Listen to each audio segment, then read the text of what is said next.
So our next presentation is from Mike Freie from the FAA, talking about the FAA's role and what's learned.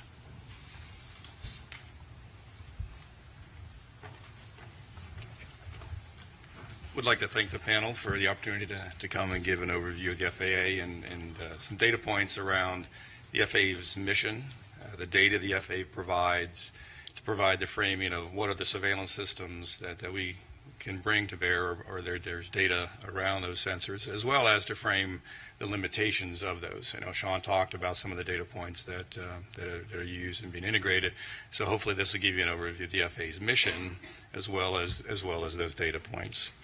Next slide, please. So the FAA's mission is quite large and complex. By a factor of 2, we operate more commercial aircraft than any other country.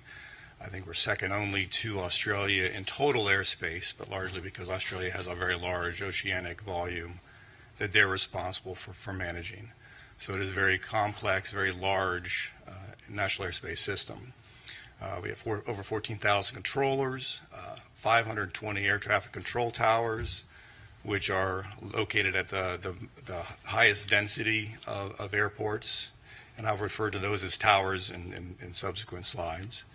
We have 147 what we call terminal radar approach controls, or TRACONs, and those are manned control facilities at the high and medium density airports around the nation, as well as 21 air route traffic control centers, which manage the control of air traffic in the en route environment. There's over 19,000 airports, over 5,000 of those are associated public airports, with the remaining 14,000 plus private airports. Next slide, please. So the FAA's mission is primarily around safe and efficient control of manned aircraft. That has been our historical mission, and it remains our primary mission. Certainly as we talk about new entrants with UASs and advanced air mobility and some of those things, there will be an evolution of the FAA's mission to include safe operation of the NAS with those new entrants. But the architecture and design of the NAS is geared around safe and efficient control of aircraft and manned aircraft. Certainly the commercial aspect, the commercial flights are a primary focus of the agency. We certainly support general aviation and flights as well. But again, our mission is around manned aircraft and safe and efficient operation of those. By the numbers, over 16 million flights yearly, 5,400 flights at the peak time of any given day, 45,000 daily flights, 25 million GA flight hours per year. A very large, very complex operation that we're responsible for managing. We certainly provide a significant contribution for that service to the nation in the form of product toward a GDP. Next slide.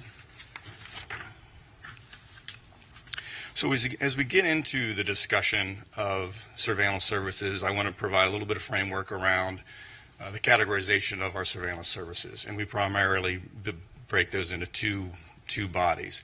The cooperative surveillance, which is defined by a sensor that's avionics or equipment on board the aircraft that works in conjunction with ground-based sensors. The non-cooperative surveillance is independent. This is basically the classic radar. RF energy is transmitted out, reflects off the target, and we receive that signal, and from that return we can determine where that aircraft is. Typically these cooperative and non-cooperative sensors are co-located together, the cooperative mounted on top of the non-cooperative radar. So from a data perspective, I think in this panel, in the study, I think that the cooperative sensors, those are neither unknown or anomalous. So for the purposes of this briefing or the rest of this briefing, I'm going to focus on the non-cooperative aspect. Next slide, please. So again, from the standpoint of the mission of the FAA, around it again is primarily around manned aircraft, and I think that serves as an important framework for the data points and the type of data that we can bring to bear for this panel. So we break our systems and the design of the systems into different types of systems. So we have short-range radars, which are typically located at the high and medium density airports.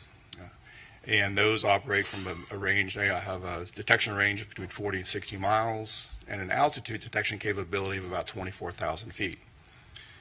The long-range radar systems have a detection range of 2 to 250 nautical miles with altitude detection up to 100,000 feet. So that provides the basic the framework for those. I will mention the Automatic Dependent Surveillance Broadcast, or ADS-B, only from a context that does serve as a primary data source and a preferred data source for the management of the airspace system, but it is a cooperative system, and for the purposes of the next slides as I get into the discussion of the coverage and the type of detection for those non-cooperative targets, it is not considered as part of those.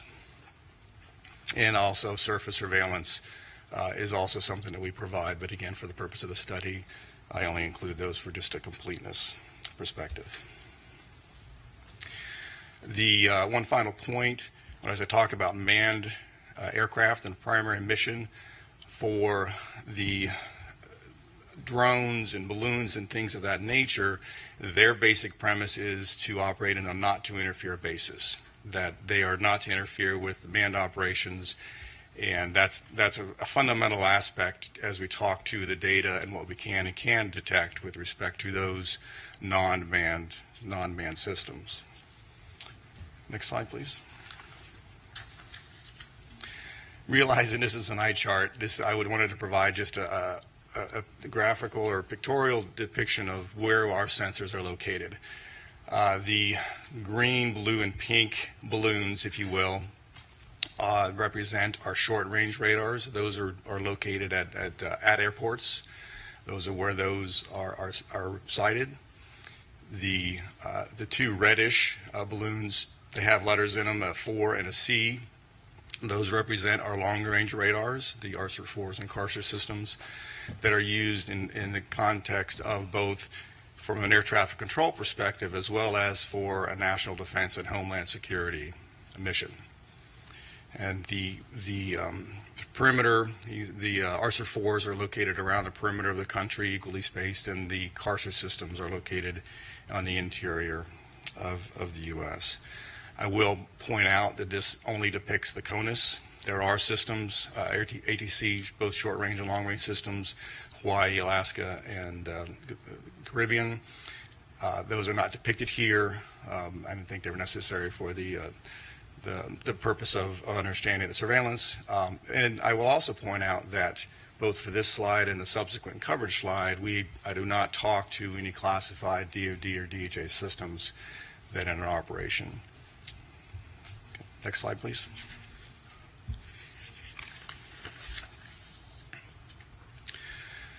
So what can the FAA detect and surveil, what can we not? This slide gives you a by altitude slice of what it is that we can detect. So if you look at the square that's labeled 1,000-foot AGL, that depicts by sensor for an aircraft that is 1,000 feet in altitude, what is the range at which we can detect that aircraft.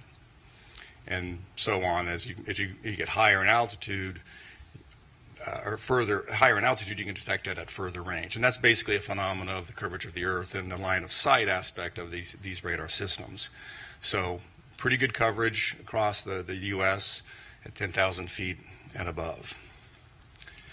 This is a mathematical model based of a pure line of sight as well as some geographical screening. As you can see in the western part of the U.S., there is screening due to the mountains and those sensors.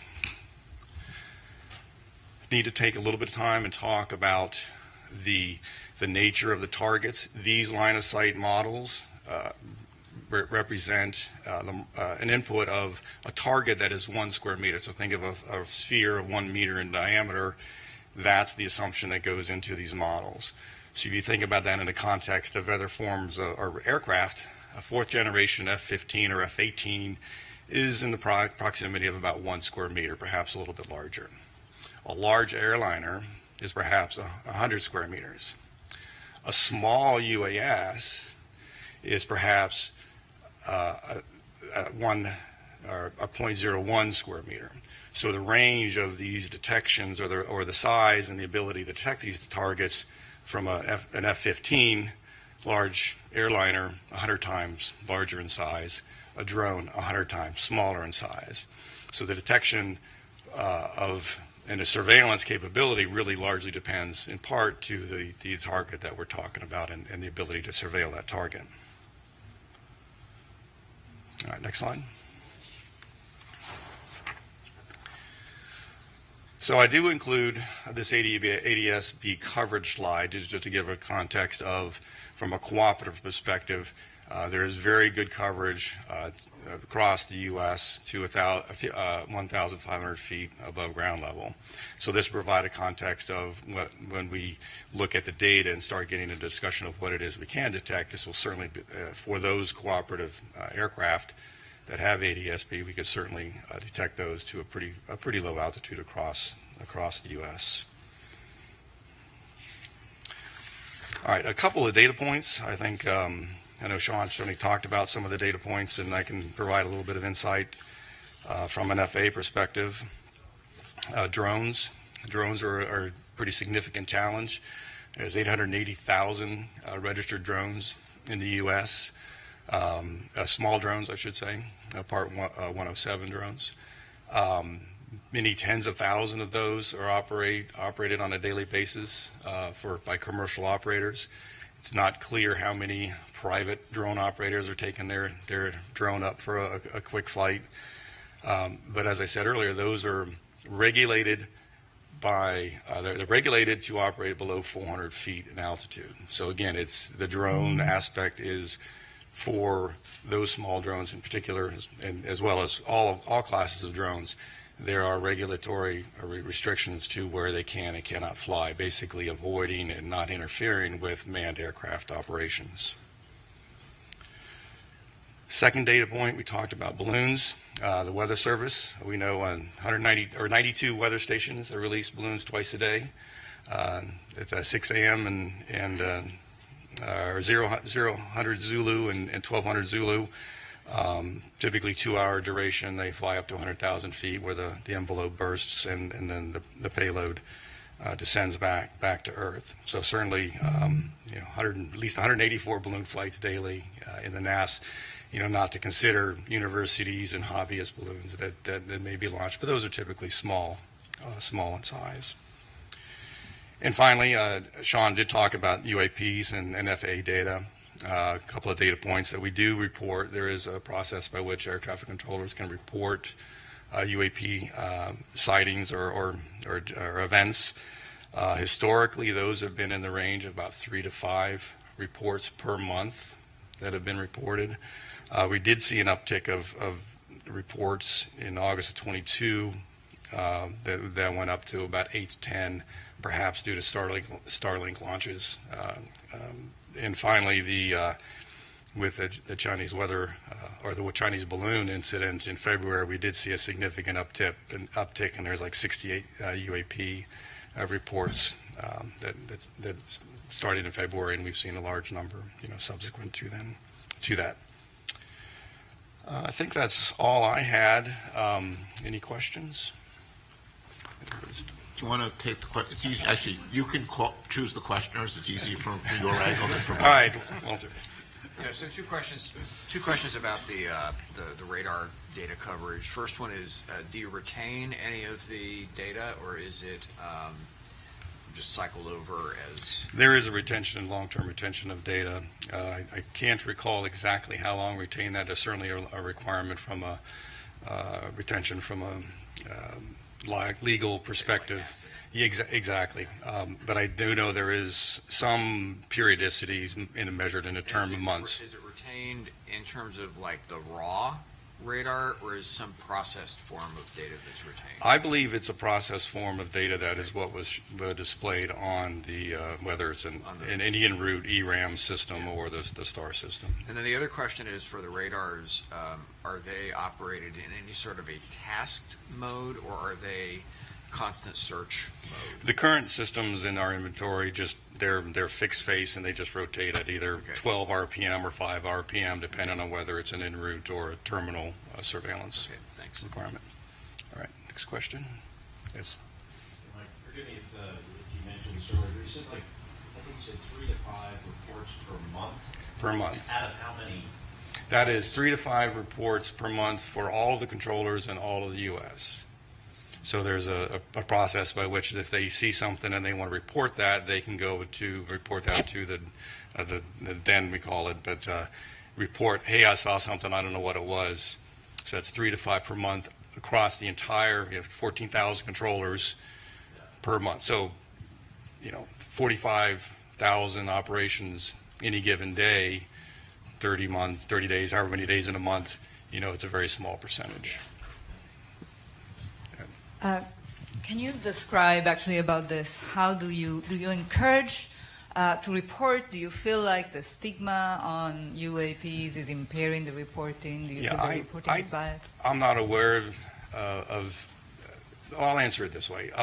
The process by which UAP is reported is part of the air traffic controller order. So basically, the air traffic controllers are allowed. It says, if you see something, here's the process by which the procedure by which you would report it.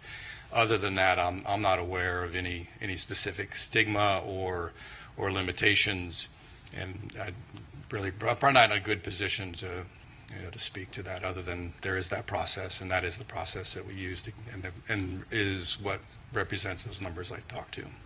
And if I may have, I had a question prior to this one. How do you decide the sites where you deploy? You saw the map, and it has some very good coverage on the coastal areas. There were some areas of lack of coverage. Yeah. So if you go back one slide from what's presented here, what you'll see is in the eastern half of the U.S. there's a lot better coverage, but that's because there's a lot more population in the east, and therefore a lot more airports. And these systems are historically sited at the airports in support of those airport operations. To the west, obviously, to less dense and fewer systems. Now, that's from an ASR, the short-range radar perspective. The long-range radars are pretty much equally spaced in order to provide the maximum coverage from a homeland defense and security perspective, as well as with higher altitude flights, the en route cruise phase of air traffic control. Warren.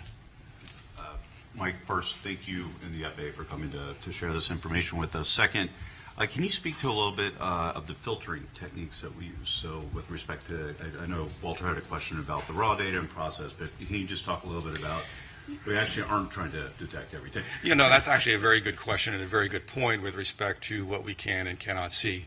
So there are, the closer to the ground you point a radar, certainly you can get lower elevations, but you also start to see the effects of trees and other ground-based clutter, as we call it, that starts to interfere. So we have great ability to detect a lot of things, but from an FAA mission perspective, our desire is to find that sweet spot of seeing everything to as low an altitude as we can to maximize our mission around safe operations of manned aircraft.